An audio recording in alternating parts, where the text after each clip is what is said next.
E aí, pessoal, meu nome é Jefferson e hoje a gente vai falar sobre o ciclo de refrigeração por compressão de vapor.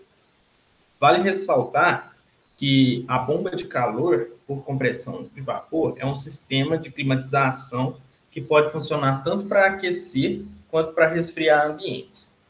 O princípio básico de operação é similar ao do ciclo de refrigeração por compressão de vapor, beleza? Mas aqui eu vou dar um exemplo da geladeira.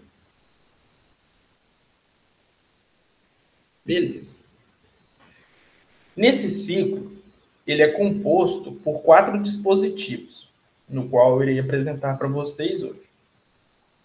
Primeiramente, a gente tem o compressor.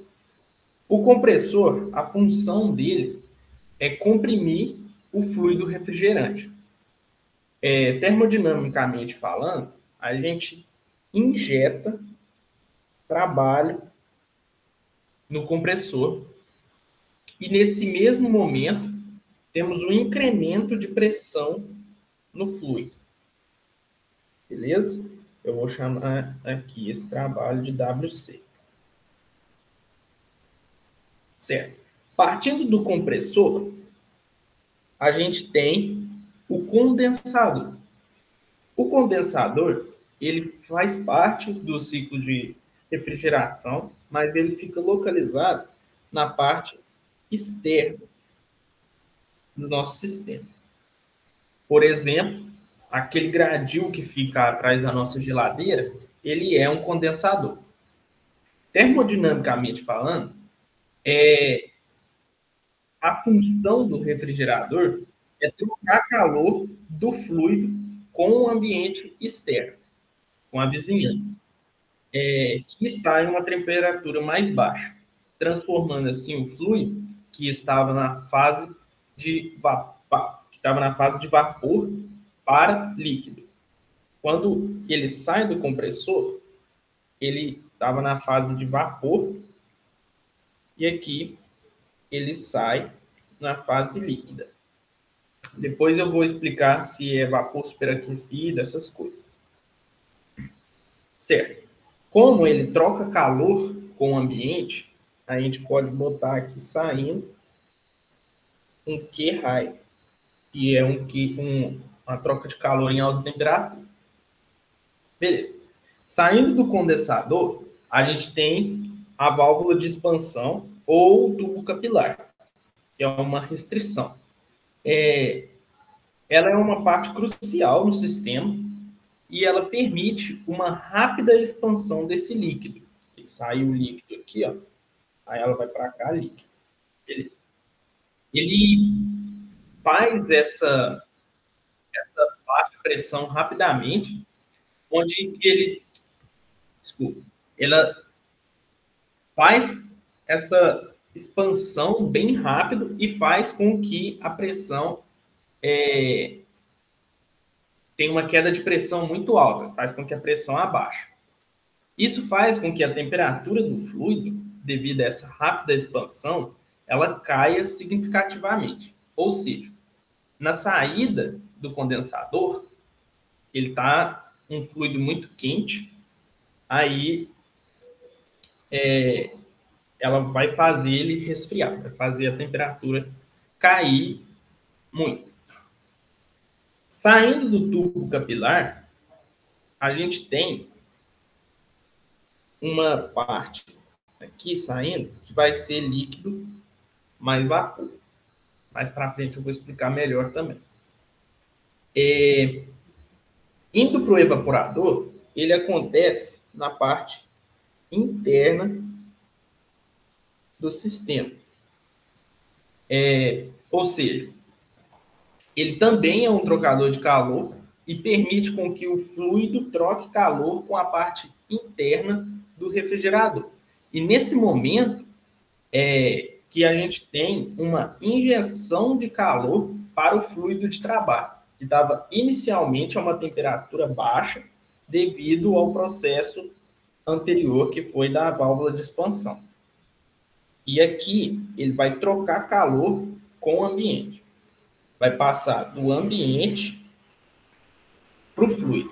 Então, aqui a gente tem um Q low, que acontece em baixas temperaturas. Saindo do evaporador, ele vai sair na forma de vapor também.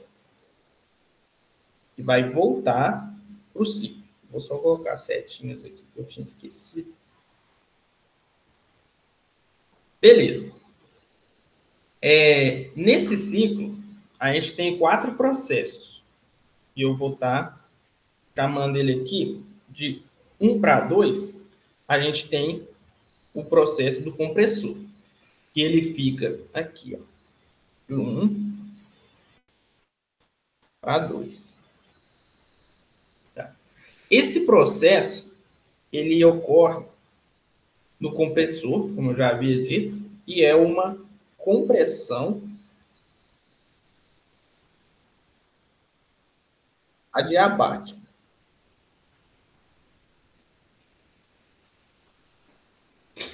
Ou seja, P2 vai ser maior do que P1. E essa compressão adiabática, ela é classificada como isoentálpica. Entálpica não, perdão, isoentrópica. Isoentrópica. Ou seja, a entropia vai ser a mesma, de S2 e de S1. Elas vão ser iguais. No processo de 2 para 3, ele ocorre aqui, ó, no condensador. No processo de 2 para 3, a gente tem um trocador de calor. Então, a gente vai ter o quê? A gente vai ter uma transferência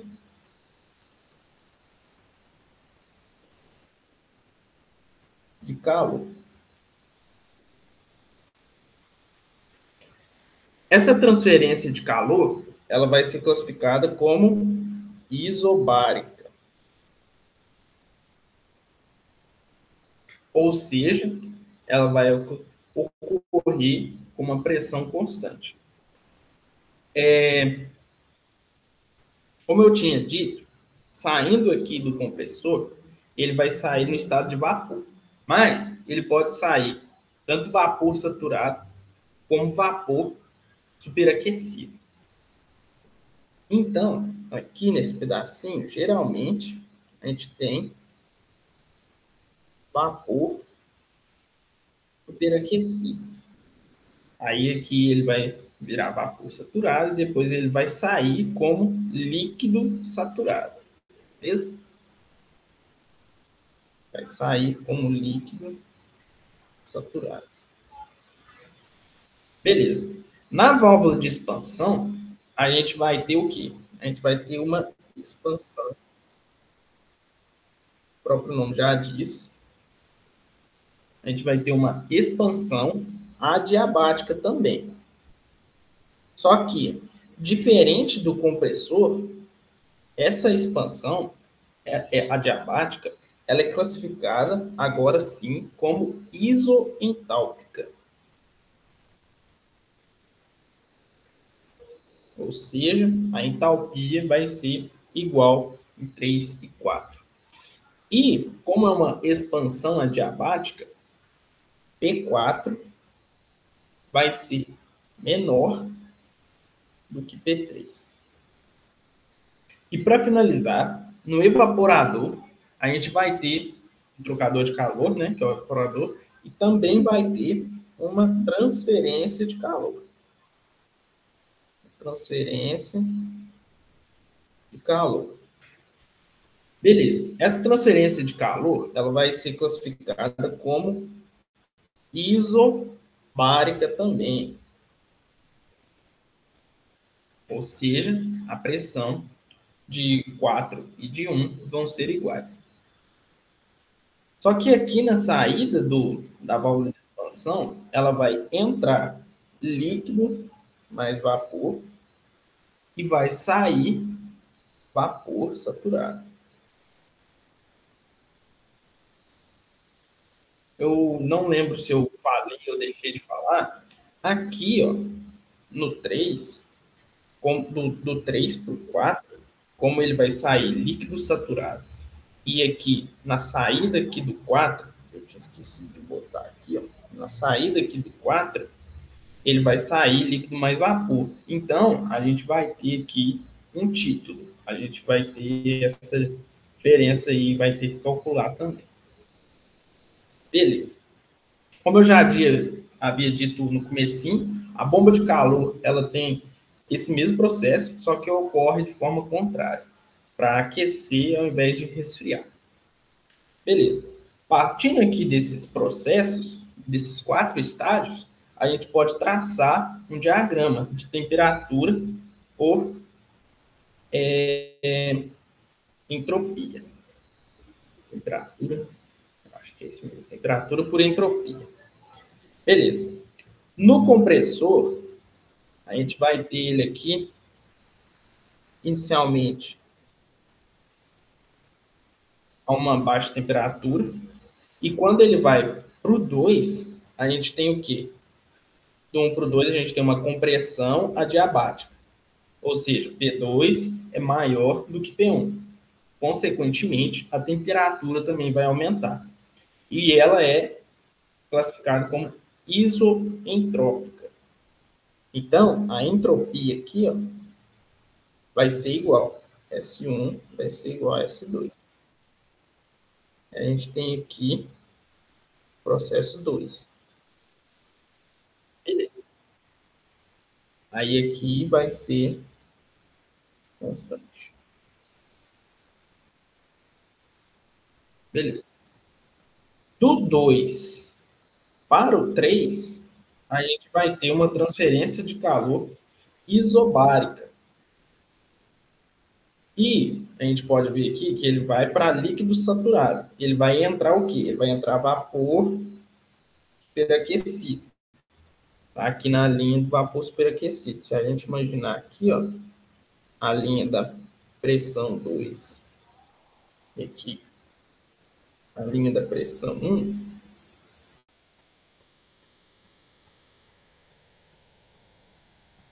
a gente vai ver aqui, ó, que ela vai ser isobárica, ou seja, ela tem que passar em cima dessa linha para chegar no 3. Beleza. Do 3 para o 4, a gente tem uma expansão adiabática e a pressão em 4 é menor do que a pressão em 3. Ou seja, a temperatura de entrada no 3 tem que ser maior do que a temperatura de entrada no 4. Então, o nosso ponto 4 ele vai ter que estar abaixo do ponto 3. Porém, tem um pequeno problema, porque aqui ela não é isoentrópica, ela é isoentálpica. Então, ela tem uma pequena variação também na entropia. Então, não pode ser uma linha reta, ela tem que ter uma pequena curva. E no processo de 4 para 1, que é uma transferência de calor isobárica, ele vai estar na fase líquido mais vapor, vai ter um título, e ele vai sair vapor saturado, que é exatamente aqui, ó. Aqui a gente tem líquido mais vapor, aqui líquido saturado e aqui vapor superaquecido. Então aqui vai acontecer na mesma linha da pressão.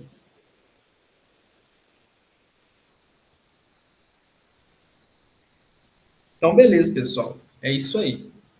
Até mais. Então, pessoal, eu sou a Ana, eu tô aqui hoje para falar um pouquinho sobre as aplicações dos ciclos de refrigeração por compressão de vapor.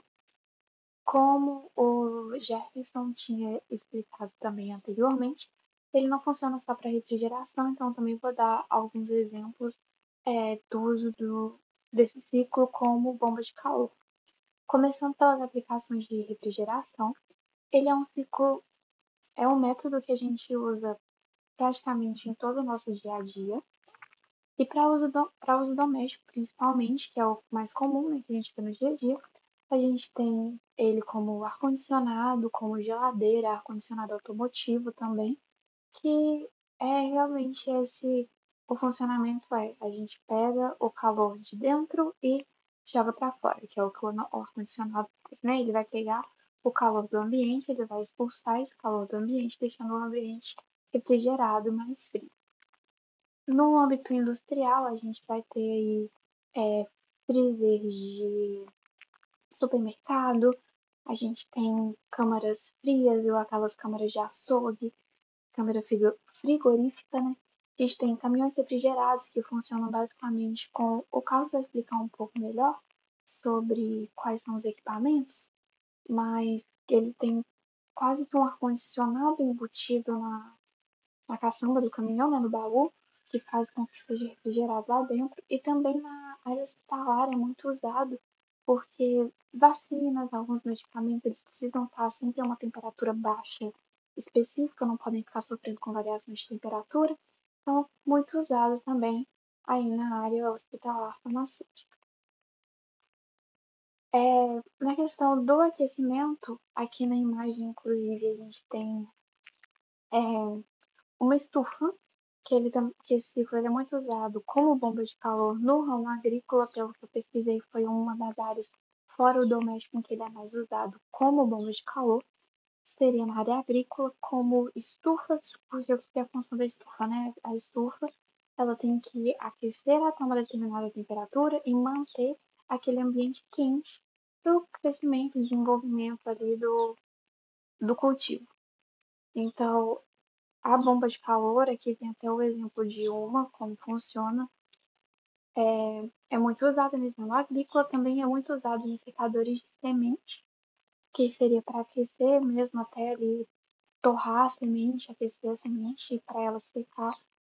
E no âmbito doméstico, a gente tem aquecedores de ambientes. No Brasil não é muito comum, porque o Brasil é um país muito quente, então, no máximo, acho que no sul, em algumas casas assim, costumam ser mais frias, mas na Europa, nos Estados Unidos, é muito comum eles terem um aquecedor que funcione para a casa inteira, um sistema de aquecimento. E esse sistema de aquecimento ele pode ser feito utilizando o ciclo de refrigeração como uma bomba de calor.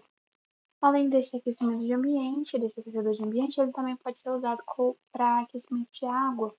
Da mesma maneira que se usa, por exemplo, um aquecedor solar para esquentar água, para tomar banho, lavar louça, água de uso do dia a dia, também é possível que se use a bomba de calor para efetuar este tipo de aquecimento. Então, é isso. Muito obrigada. Boa tarde, meu nome é Carlos e eu vou estar complementando o que a Ana e o Jefferson explicaram e vou falar um pouco sobre os equipamentos que compõem esse ciclo e também fazer uma breve passagem aqui por algumas máquinas, alguns equipamentos diferentes que utilizam esse ciclo, né, como forma de refrigeração e também vou explicar ali todos os elementos que compõem o ciclo que o Jefferson explicou de maneira detalhada. Alguns equipamentos que eu posso citar aqui, que utilizam esse ciclo como princípio de funcionamento, são os chillers, que são basicamente sistemas de ar-condicionado de grande porte, usados principalmente em prédios comerciais, industriais, e a principal função é resfriar a água.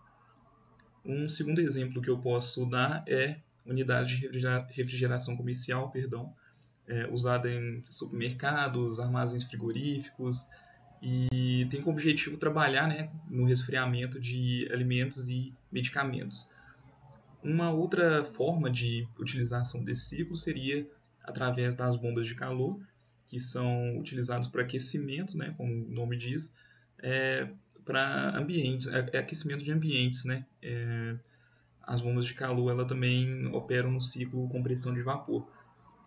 E algumas delas, inclusive, podem reverter, né, o ciclo, inverter o ciclo, e vai dependendo da necessidade de uso.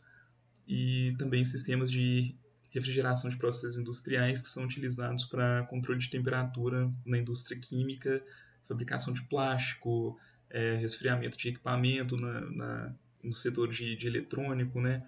E, enfim, entre outros. Um dos equipamentos mais importantes para o funcionamento desse ciclo é o compressor.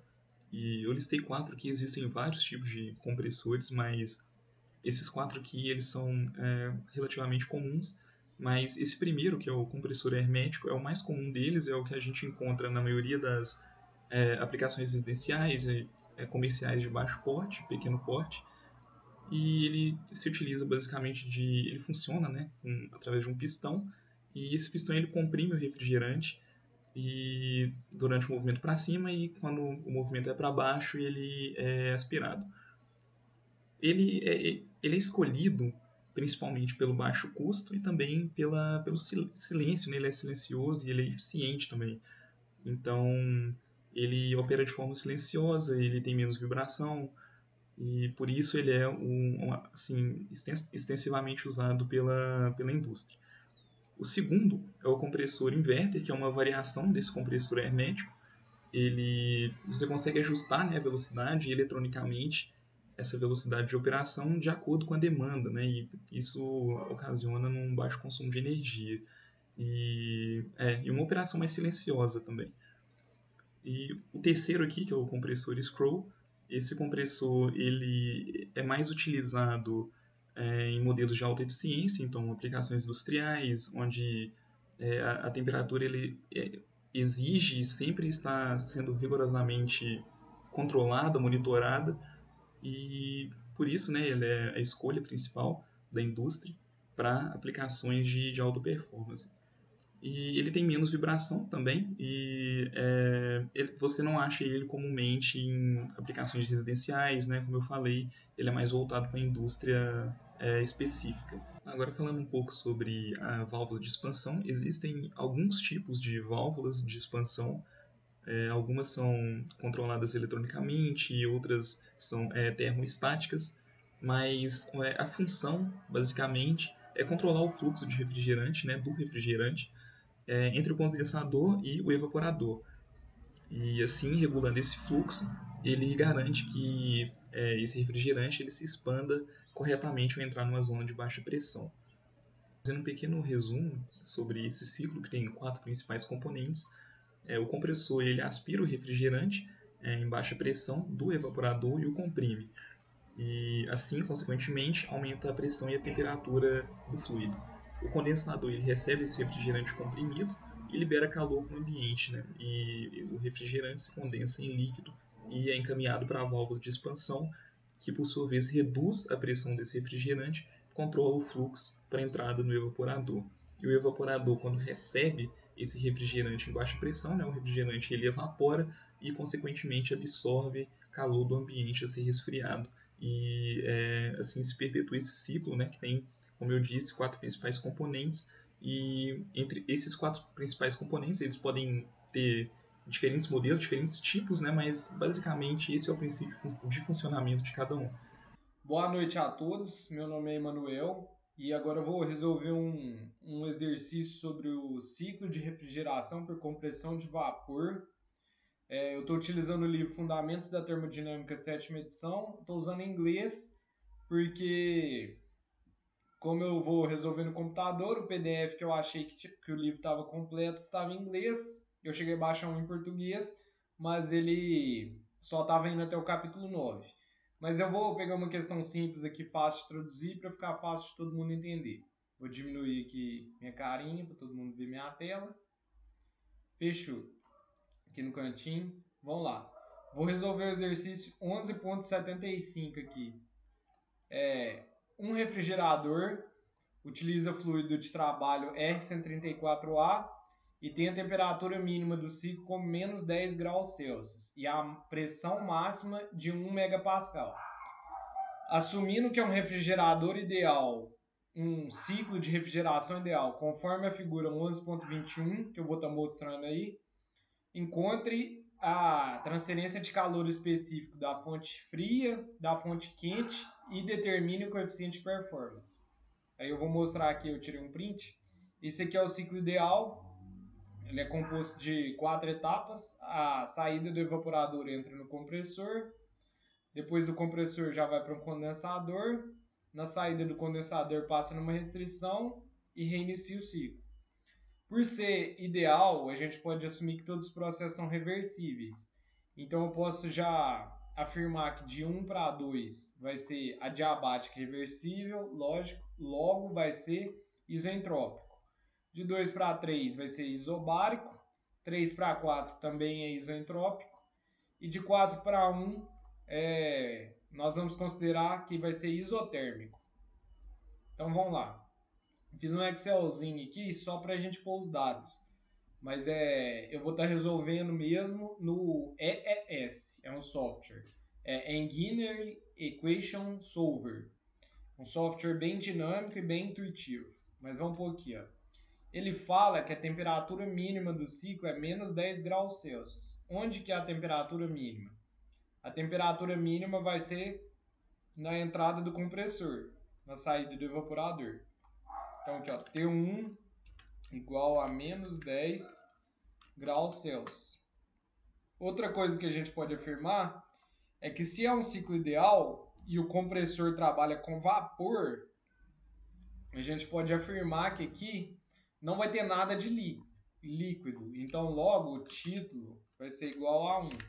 Com isso, eu posso falar que o H1 está ok e o S1 também está ok. Tanto a entalpia quanto a entropia pode ser determinada a partir de duas outras propriedades. Como eu já falei anteriormente, por ser um ciclo ideal, eu posso afirmar que P2 e P3 são iguais. E também no estágio 3 vai ser a pressão máxima do ciclo. Então P3 igual a 1000, que foi... Vou pôr 1 megapascal. Mas no software tem que pôr 1000 e eu vou explicar por que quando a gente estiver passando para o software. E S2 igual a S1. Com essas duas eu já consigo determinar o H2. Ok. Agora sim, ó. P3 igual a 1 megapascal. Foi dado no exercício. E voltando ao ciclo. Aqui no compressor a gente garantia que só entrava vapor. Na válvula no tubo capilar, ou na válvula de expansão, é o inverso. Aqui eu tenho que garantir que entra só líquido. E como é um ciclo ideal, eu posso afirmar então que o título em 3 vai ser 0. Com isso eu determino o H3 e o S3. Tranquilo? Em 4, o que a gente vai ter é que o T4 vai ser igual ao T1, o S4 é igual ao S3, e com isso a gente determina o H4. Fechou. Então vamos estar indo para o software, o EES. Primeira coisa, depois de abrir, é vir aqui conferir as unidades. Aqui a temperatura está em Celsius e a pressão em kPa. Então, beleza. Por que é bom conferir? Porque igual no nosso exercício vai ter um ponto do ciclo que a pressão é 1 mega. Então, vou ter que pôr 1000 kPa. Então, vamos lá. O software, tudo que você põe entre chaves, ele considera como comentário. Ou seja, ele não vai entrar na resolução do exercício. Então, ponto 1. Saída do evaporador. Fechou? O que a gente tem? A gente tem o T1, que é menos 10. E nós temos o título 1, que é igual a 1. Com isso, a gente vai determinar o H1 e o S1. Depois, em 2, é a saída do compressor.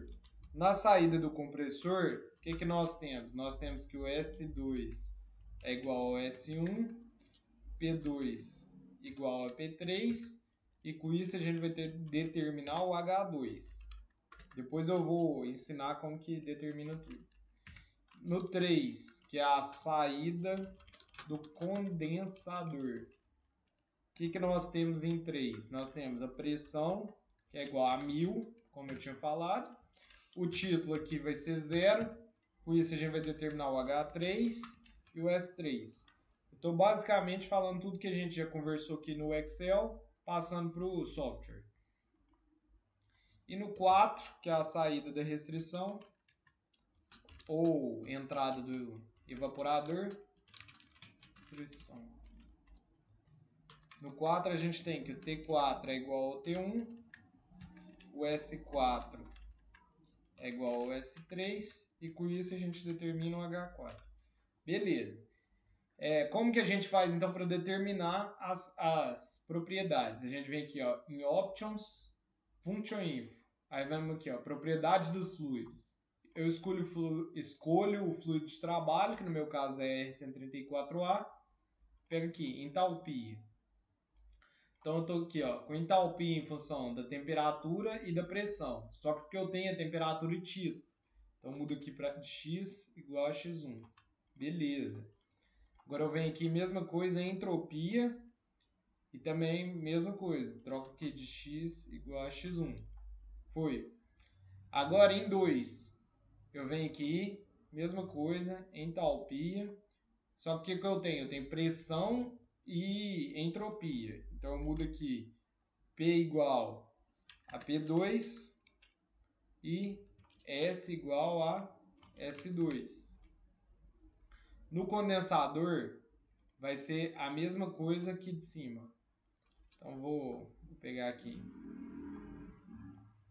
entalpia e entropia e mudar. Ó. A temperatura vai ser... Só que aqui vai ser pressão e título.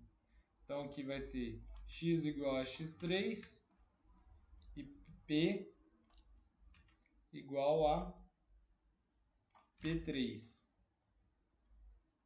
Vou copiar isso aqui. Fica mais fácil.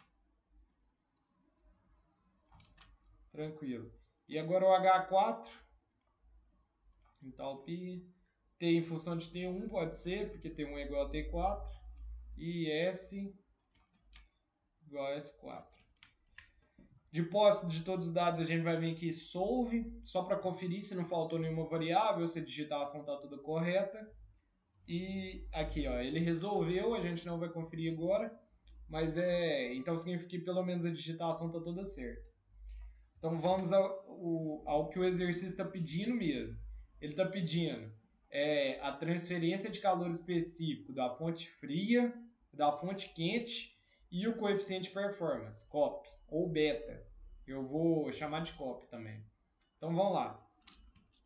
O exercício não deu a vazão, mas todos os parâmetros aqui, transferência de calor, é multiplicado pela vazão.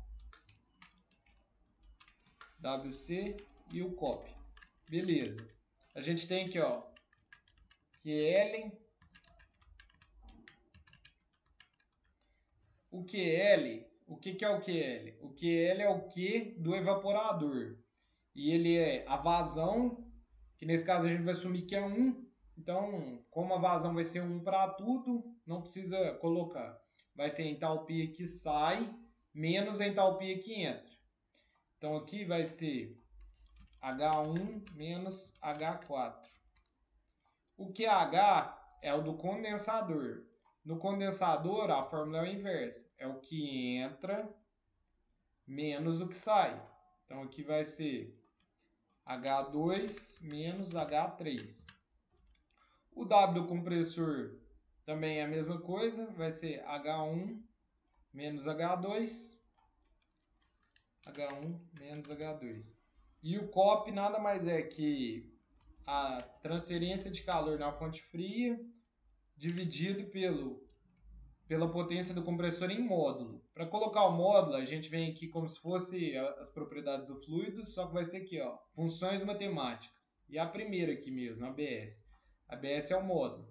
E aqui dentro eu ponho WC. Agora vamos resolver de novo. Solve. Calculou certinho, não teve erro de digitação. Aqui, ó, o coeficiente de performance foi 4,29, QH 170,6 e o QL 143,6. Também todas as entalpias foram calculadas, ó. Então tá aí, um exercício bem tranquilinho, só para ilustrar mesmo o ciclo ideal de compressão de vapor. Os equipamentos já foram descritos anteriormente pelos outros membros do grupo. E foi só isso para ilustrar mesmo.